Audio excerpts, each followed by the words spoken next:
Hey guys and gals. The question came up on the car of what was the history of this car, where did it come from, etc. So let me give you a little background on this. Um, Back in, what is it now, 2013? Yeah, I believe it was.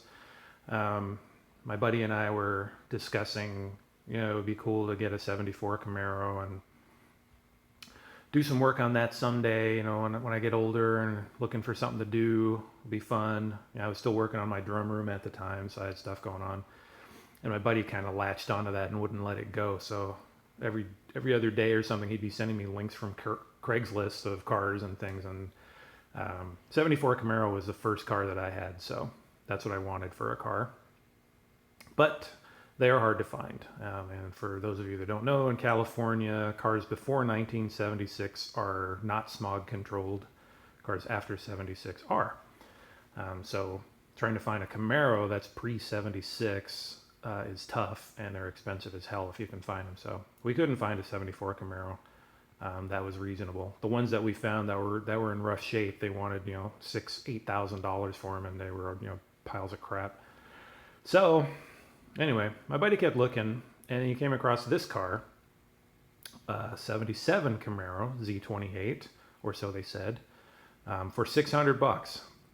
And I was kind of like, well, I don't really want a car right now, but $600, that's kind of hard to pass up. And it was over not too far away from us, about a 2 hour drive from where we were. So we said, oh, what the hell, let's go take a look at it. And we looked at it, and the car looked to be in really good shape. I checked the VIN number on it and convinced myself it was a Z28, and for $600, what the hell, right? So it was a drag racer, had no interior, no engine, no hood, no gas tank. I mean, it was real stripped.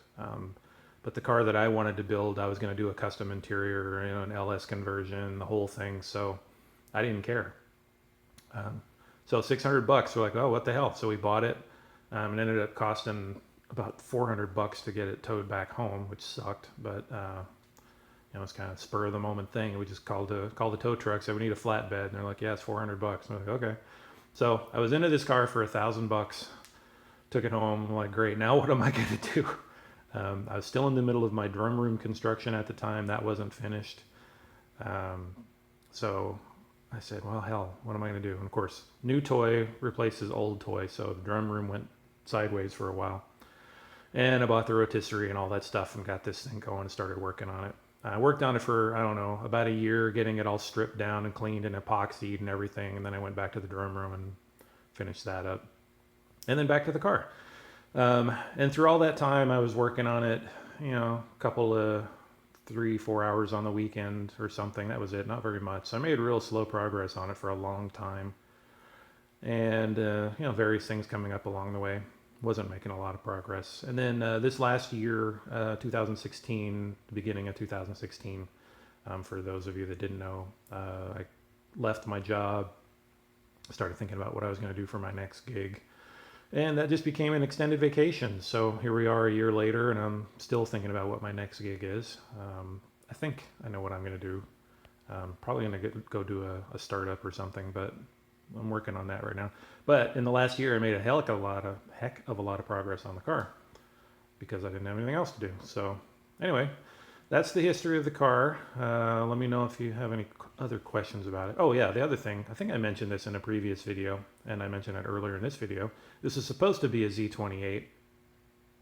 And when I was going through things here recently, I looked at not the VIN, but the ID tag on the car, whatever that thing's called. I'm trying to make sense of all the options and things that came on this car, and realized this was a base Camaro. Nothing, not LT, not anything, not Z28. It's just a base model Camaro. Whatever.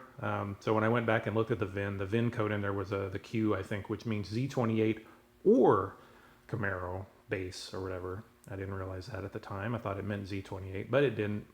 So it's not a Z28. I don't really care. There's nothing about the car that would be Z28 that would matter. The suspension and all that stuff is all being replaced anyway. So I might keep the sway bar on the front, which I don't believe is the original sway bar anyway, because it's an inch inch and an eighth diameter, I think, which doesn't ever exist on this car as near as I can tell. I think it's a Trans Am sway bar, so even that's not a Z28 sway bar or anything else. So anyway, that's it. Thanks everybody. Talk to you later.